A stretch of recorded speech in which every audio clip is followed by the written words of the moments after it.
ब्राह्मण काट से बसपा का बड़ा दाव। 2027 के रण में मायावती की सोशल इंजीनियरिंग, आधी सीटों पर ब्राह्मण उम्मीदवार का ऐलान। नमस्कार, आगाज टाइम्स देख रहे हैं आप, मैं हूं आपके साथ पलक शर्मा। उत्तर प्रदेश की सियासत में 2027 की आहट तेज हो चुकी है और इसी बीच बहुजन समाज पार्टी ने ऐसा दाव चला है जिसने राजनीतिक गलियारों में हलचल बढ़ा दी है।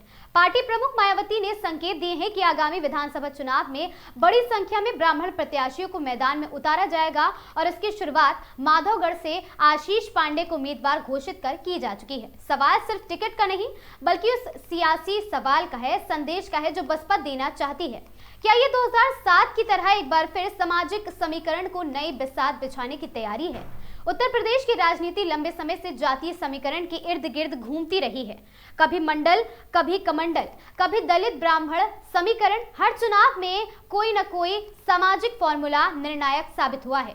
बसपा ने 2007 में सर्वजन की लाइन पर चलते हुए दलित ब्राह्मण गठजोड़ के सहारे पूर्ण बहुमत हासिल की थी। इसके बाद से चुनावी पार्टी का ग्राफ गिरा है, संगठन कमजोर हुआ और वोट प्रतिशत सिमटा है। अब 2027 से पहले जिस तरह से ब्राह्मण समुदाय पर फोकस किया जा रहा है, ये साफ संकेत देता है कि पार्टी फिर उसी पुराने लेकिन असरदार मॉडल को नए अंदाज में जीवित करना चाहती है। राजनीतिक जानकार मानते हैं कि अगर कुल 403 सीटों पर से लगभग आधी पर ब्राह्मण चेहरों को मौका मिलता है तो यह सिर्फ प्रतिनिधित्व नहीं बल्कि रणनीतिक परिसंतुलन होगा।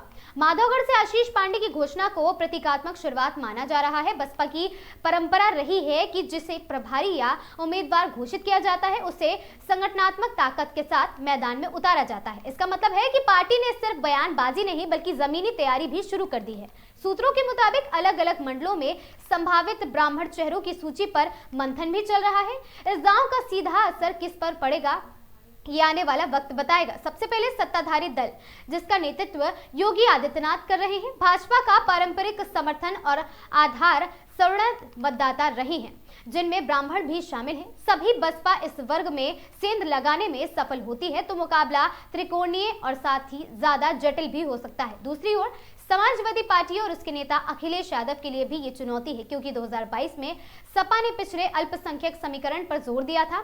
अगर बसपा ब्राह्मण दलित अल्पसंख्यक का नया कॉम्बिनेशन खड़ा करती है तो विपक्ष वोटों का बिखराव माना तय है और बसपा की रणनीति को केवल ब्राह्मण काट कहकर सीमित करना भी अधूरा होगा। दरअसल ये सामाजिक संदेश देने की कोशिश है कि पार्टी अब सिर्फ एक वर्ग नहीं बल्कि व्यापक प्रतिनिधित्व की बात कर रही है। हालांकि जोखिम भी कम नहीं है। दलित वोट बैंक बसपा को कोर ताकत देते हैं। यदि टिकट वितरण में संतुलन साधना मुश्किल हुआ तो असंतोष की भावना से इनकार नहीं किया जा सकता है। फिलहाल इतना तय है कि बसपा ने चुनावी बहस का केंद्र बदल दिया है। जहां बाकी दल संगठन विस्तार, गठबंधन या मुद्दों की राजनीति में उलझे हैं, वहीं मायावती ने उम्मीदवार चयन को ही सबसे बड़ा संदेश बना दिया है। ये कदम आने वाले महीने में और भी स्पष्ट होगा ताकि सामाजिक समीकरणों के आधार बन जाएं।